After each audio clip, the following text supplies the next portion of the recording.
Laughed tell the location of one piece. Roger के according उसका सारा ट्रेजर उस जगह पर है, जो उसे अचीव करेगा वो बनेगा नेक्स्ट पायरेट किंग। सारा रोना धोना मार्क आर्टिस्ट लोकेशन के लिए ही है कि रॉजर के बाद कौन नेक्स्ट पायरेट किंग का टाइटल अचीव करेगा। किसी को रॉजर के ट्रेजर में इंटरेस्ट और कुछ ट्रूली जानते हैं उसकी वैल्यू को, जो शैडोज में उसे अचीव करने की कोशिश कर रहे हैं लाइक ब्लैक बियर्ड। उसके लिए टाइटल से ज्यादा दुनिया पर काबू करना मैटर करता है। किसी को वन पीस अपने सारे सवालों की चाबी लगती है। सो लाफ्ट टेल वन पीस की सबसे इंपॉर्टेंट जगह है। मैंने इस टॉपिक पर अब तक बात नहीं की, पर मुझे अब लगता है कि मुझे करनी चाहिए।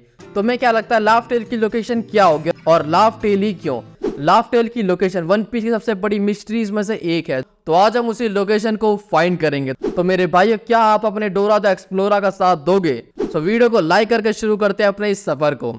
तुम सभी में ज्यादातर लोगों को पोनिग्लिफ्स के बारे में तो पता ही होगा। लाफ्ट टेल का राज छुपा इन्हीं पोनिग्लिफ्स के अंदर। पोनिग्लिफ्स 3 तरह के होते हैं। हिस्टोरिकल पोनिग्लिफ जो इतिहास के राज को अपने अंदर दबा के बैठे हैं, लाइक जॉय बॉय कौन था, उसका किससे चेक करता और जॉय बॉय हमसे क्या कहना चाहता है। नेक्स्ट है इंस्ट्रूमेंटल पोनिग्लिफ, जो हिस्टोरिकल पोनिग्लिफ की लोकेशन बताते हैं, लाइक काली पहाड़ी के पीछे ब्लैकबर्ड की नाभि के कॉटन किंगडम में, यहाँ पर अगला पोनिग्लिफ है, जाकर ढूंढ लो। फिर आता है सबसे इंपॉर्टेंट पोनिग्लिफ, द रोड पोनिग्लिफ। 4 रोड पोनिग्लिफ्स मिलकर लाफ्ट टेल की लोकेशन को रिवील करते हैं, जिस आइलैंड पर वन पीस है। लाफ्ट टेल आइलैंड सिर्फ रॉजर से कनेक्टेड नहीं है, रॉजर ने बस उस लोकेशन को ढूंढा था, यानी वो आइलैंड उससे बहुत पहले से एग्जिस्ट करता है। पोनिग्लिफ 800 साल पहले पूरी दुनिया में फैलाए थे नेफेटारी लिली ने, वो भी इंटेंशनली। इस बात का दुख ईमू को अभी तक है, इसलिए वो अपना बदला वीवी से लेना चाहती है, उसका सेक्स चेंज करके। लिली ने ये सब कुछ किया था जॉय बॉय की हेल्प करने के लिए। हम सभी निक्की फ्रूट की पावर तो जानते हैं, वो किसी को रैंडम लोकेशन पे नहीं भेजता, उसका यूजर किसी को भी उस लोकेशन पे भेज सकता है जहां पर वो पहले गया हो, जैसा पूमा ने किया था सभी स्ट्रेट को उनकी जगह पर पहुंचाकर, जहां वो अच्छे से ट्रेन कर सके। 4 रोड पोनिग्लिफ्स का इंटरसेक्शन लाफ्ट टेल होगा, यानी ये लोकेशन प्री प्लान थी। लिली जॉय बॉय के साथ उन सारी लोकेशन पे गई थी, पर यहाँ पर एक ट्विस्ट है। जॉय बॉय के हारने के बाद ग्रेट क्लींजिंग में मेजॉरिटी ऑफ एंशिएंट सिविलाइजेशन पानी के नीचे डूब चुकी है। तो जो आइलैंड आज हम देखते हैं वो बस एक कॉन्टिनेंट के हाईएस्ट लोकेशन है। इस हिसाब से लाफ्ट टेल यानी जिस आइलैंड को जॉय बॉय ने चुना होगा वो भी अब तक पानी के नीचे होना चाहिए था, या फिर जॉय बॉय को पहले से ही क्लींजिंग के बारे में पता होना चाहिए, तभी तो वो एक हाईएस्ट पॉइंट को चुनेगा, क्योंकि ग्रेट क्लींजिंग बस वही लोकेशन बची 200 मीटर से ऊपर की थी। जॉय बॉय के रिजॉल्व और नॉलेज को तो हमने एगेट के एंड में देखा था कि ये लौंडा बावला नहीं है, ये अपनी पूरी प्लानिंग के साथ चल रहा है, पर स्टिल इतनी एक्यूरेट कैलकुलेशन की पानी तो इतना ही बढ़ेगा और अपना आइलैंड हमेशा सेफ रहेगा। ये सुनने में थोड़ा अंधा विश्वास लग, और अंधा विश्वास तो कभी भी सही नहीं होता है। सो मेरे अकॉर्डिंग इतनी इंपॉर्टेंट चीज जिसपे दुनिया की किस्मत टिकी हुई है, उसे अजम्पशन पे तो नहीं रखा जाएगा। वाटर लेवल का बढ़ना वॉइड सेंचुरी के एंड में जाकर रुका था, जब जॉय बॉय हार चुका था और वर्ल्ड गवर्नमेंट फॉर्म हुई। 19 किंगडम के राजा अपना सब कुछ छोड़कर मरिजो यानी रेड लाइन के ऊपर अपना रहने का ऑफर एक्सेप्ट कर लेते हैं, क्योंकि वो हाईएस्ट प्लेस है पूरे वर्ल्ड में। अगर ऐसा कुछ दोबारा होता है तो वो लोग हमेशा सेफ रहेंगे। और इसी टाइम पर लिली ने हीमू का ऑफर भी ठुकरा कर जॉय बॉय का साथ दिया था, उन पोनिग्लिफ्स को पूरी दुनिया में पहुंचाकर, जो वर्ल्ड हिस्ट्री और वन पीस की लोकेशन के सीक्रेट को होल्ड करते हैं। यानी ये 4 रोड पोनिग्लिफ्स मिलकर एक लोकेशन को पॉइंट आउट करेंगे जहां पर लाफ्ट टेल होगा। तो हम किसी की लोकेशन को कब मार्क कर सकते हैं? जब वो ऑलरेडी डिसाइडेड हो पहले से। वन पीस जॉय बॉय का फाइनल प्लान था कि अगर मैं हार जाता हूं तो this is my only interested thing. Joy boy ने उसकी लोकेशन को पहले ही डिसाइड कर लिया था और वन पीस को भी वहां रख दिया गया था। ईमू की पावर्स के अकॉर्डिंग फ्यूचर में अगर ऐसा कुछ होता है, ईमू का पानी कितना ही बढ़ जाए, बट लाफ्ट टेल हमेशा सेफ रहेगा इन सभी कंडीशंस के अंदर। और ये सब तब हो सकता है जब लाफ्ट टेल एक लैंड का हाईएस्ट पॉइंट हो, बट ऐसी जगह दुनिया में गिनी चुनी होती हैं और हाईएस्ट पॉइंट को इजीली ढूंढा जा सकता है। पायरेट की साइड से भी और इवन गवर्नमेंट के साइड से भी ऐसा करना बहुत इजी हो जाएगा,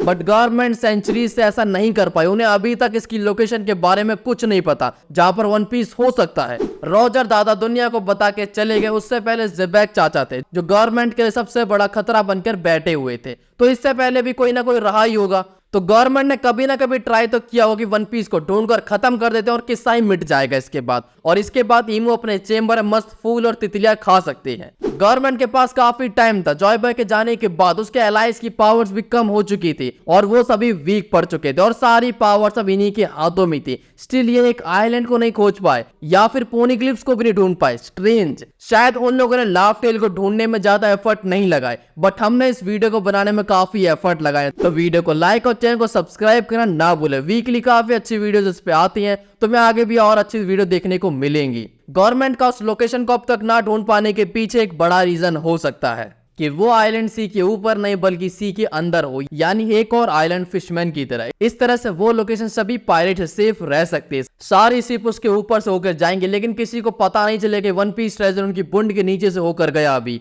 और उनकी एग्जैक्ट लोकेशन सिर्फ रोड पोनिग्लिफ्स बता सकते हैं कि उन्हें किस पॉइंट से घुसना है। न्यूबीज को सही जगह ढूंढने में काफी दिक्कत होती है, इसीलिए रोड पोनिग्लिफ्स बनाए गए। बट रियल लाइफ में रोड पोनिग्लिफ्स नहीं होते हैं। बट इस आइलैंड वाले सिनेरियो में दो दिक्कतें हैं। हमें किसी और सेकंड फिशमैन आइलैंड के बारे में कोई हिंट नहीं दिए गए हैं। फर्स्ट वाले की काफी हाइप थी, सो उसके बाद सेम एडवेंचर वापस से रिपीट होना थोड़ा मुश्किल लग रहा है। इसी के साथ रॉजर पायरेट जब बगी और सैंक्स को लास्ट टाउन में छोड़कर आगे गए थे, उस टाइम पर उनकी शिप पे कोटिंग नहीं थी, तो ऐसा नहीं हो सकता अनलेस रेली आगे जाकर शिप को कोट करे। अभी के लिए इसे साइड रख देते हैं और खुद से पूछते हैं क्या स्टोरी में एक और फिशमैन आइलैंड की जरूरत है और सिटी सबमर्ज्ड इन वाटर 2.0? मेरे ख्याल से तो नहीं, मगर एक इंपॉर्टेंट चीज है जो हमेशा हमारे आंखों के सामने रही है, एक पैटर्न। सो जितने भी पोनिग्लिफ्स अब तक हमें दिखाई दिए वो जगह किसी न किसी तरह से जॉय बॉय से रिलेटेड ही थी। या तो उसके एलाइज वहां पर रहते थे या फिर उसके एलाइज के ट्रस्टेड बंदे, जैसे अराबास जहां से खुद क्वीन लिली थी। स्काई पे जाके लोग जॉय बॉय के एलाइज थे और हमें काफी सारे सिंबल वहां पे देखने को मिलते हैं अदर एलाइज जैसे। अगर तुम्हें ये सिंबल वाली बात समझ में नहीं आ रही तो तुम्हें इसे डिटेल में समझाने के लिए एक वीडियो हमारे पास है, जॉय बॉय पार्ट 1,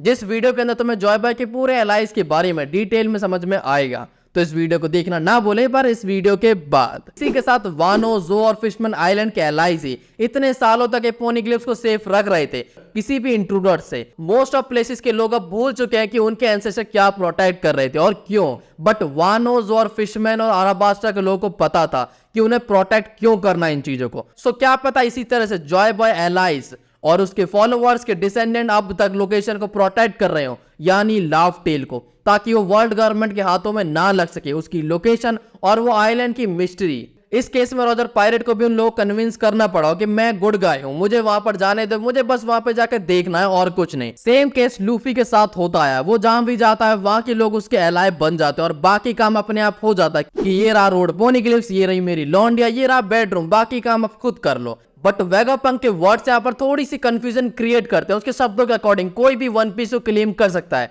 जिसे वो लोकेशन मिल जाए, इवन ब्लैक बियर्ड भी, मगर वो चाहता है कि लूफी उसे जाकर पहले ढूंढे, यानी कोई भी उसे प्रोटेक्ट नहीं कर रहा है, बस उसकी लोकेशन ही उसे प्रोटेक्ट कर रही है। तो उसकी लोकेशन क्या हो सकती है? नॉर्मल आइलैंड तो इतने सालों में मिल जाता है, एक ऐसी लोकेशन जिसे ढूंढना मुश्किल हो, जो सभी की नजरों से बचकर रह सके और जिसके हिंट हमें भी मिलने हो सीरीज के अंदर। इन सारी कंडीशन के साथ मुझे ऐसा लगता है कि वन पीस की लोकेशन यानी लाव टेल कोई आइलैंड नहीं है जो समुद्र के अंदर हो या फिर ऊपर हो, बल्कि ये लोकेशन स्काई यानी आसमान में है। एक स्काई पे जैसी लोकेशन जिसपे पहुंचना बहुत ज्यादा मुश्किल हो। ये चारों रोड पोनिग्लिफ्स एक ऐसी लोकेशन को पिन आउट करे जो वहां जाने का रास्ता बताए। एक ऐसी लोकेशन जहां पर स्काई पे की तरह नॉकअप स्ट्रीक हो जो शिप को सीधे आइलैंड पर ले जाए। इस तरह से कोई भी उस लोकेशन तक पहुंच सकता है, बट उस लोकेशन को ढूंढना मुश्किल हो जाएगा और बिना रोड पोनिग्लिफ्स के इम्पॉसिबल। नॉकअप स्ट्रीम का कॉन्सेप्ट मुझे पर्सनली काफी पसंद आया था। अपनी बोट को लाओ और बूम, तुम सीधे आसमान की ऊंचाई में और बादलों के ऊपर। सीरीज में सिर्फ स्काई पे ही ओनली जगह नहीं है जो हवा में तैर रही है,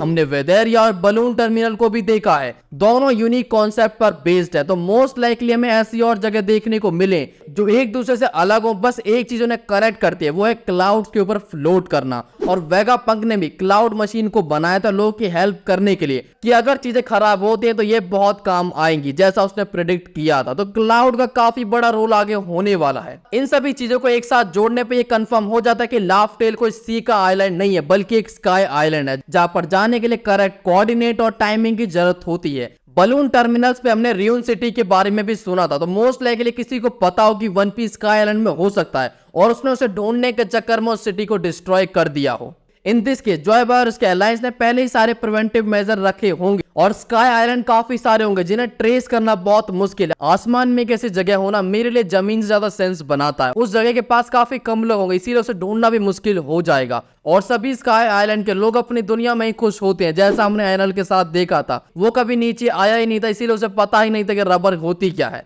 वैसे पता तो बिग मॉम को भी नहीं था, बट औरत से हम क्या ही एक्सपेक्ट कर सकते हैं। तू समझा? हाँ। नहीं, तू समझा नहीं।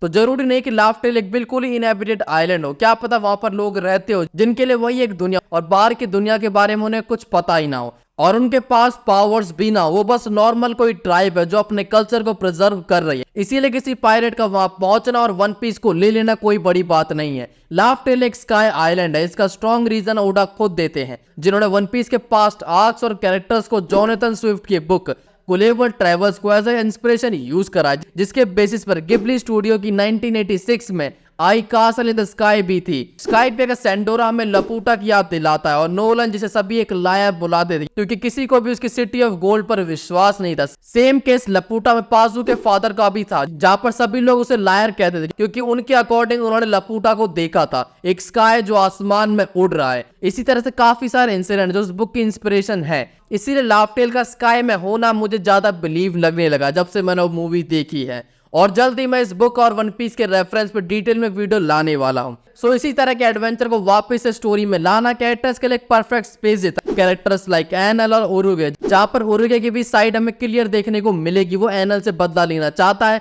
या फिर उसका ही अपना एक अलग गोल है। हाउ स्ट्रॉन्ग ही इज और वो कितना पावरफुल है, ये सबसे बड़ा सवाल है। वन पीस का स्काई आइलैंड पे होना ज्यादा चांसेस है मून पर होने वाले से। तो मून पर हनीमून में किसी मूवी में देखना पसंद करूंगा, ना कि कैनन स्टोरी में। खामखा पायरेट को शिप को छोड़कर एयरशिप में ट्रैवल करना पड़ेगा। So that's all from my side. जल्दी नेक्स्ट वीडियो मिलते हैं, कुछ और अच्छी वीडियोस में लेके आने वाला हूं, तो चैनल को जल्दी सब्सक्राइब करें और वीडियो को लाइक करना ना भूलें। इसी के साथ हमारा सेकंड चैनल भी है जहां पर हम डिफरेंट एनिमेज पर कंटेंट बनाते हैं, तो उसे भी चेकआउट करें।